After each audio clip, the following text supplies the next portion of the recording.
بسم اللہ الرحمن الرحیم۔ نوف ابن فضالہ بکالی کہتے ہیں کہ میں نے ایک شب مولائے کائنات علی ابن ابی طالب علیہ السلام کو دیکھا کہ وہ فرش خواب سے اٹھے، ایک نظر ستاروں پر ڈالی اور پھر فرمایا: اے نوف، سوتے ہو یا جاگ رہے ہو؟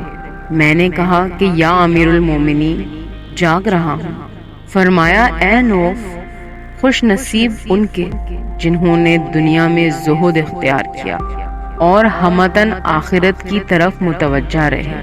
یہ وہ لوگ ہیں جنہوں نے زمین کو فرش، مٹی کو بستر اور پانی کو شربت خوشگوار قرار دیا، قرآن کو سینے سے لگایا اور دعا کو سپر بنایا، پھر حضرت مسیح کی طرح دامن جھاڑ کر اس دنیا سے الگ ہو گئے۔ اے نوف، داؤد علیہ السلام رات کے ایسے ہی حصے میں اٹھے اور فرمایا کہ یہ وہ گھڑی ہے کہ جس میں بندہ جو بھی دعا مانگے مستجاب ہوگی، سوائے اس شخص کے جو سرکاری ٹیکس وصول کرتا ہو، یا لوگوں کی برائیاں کرتا ہو، یا کسی ظالم حکومت کی پولیس میں ہو، یا پھر سارنگی یا ڈھول تاشا بجانے والا ہو۔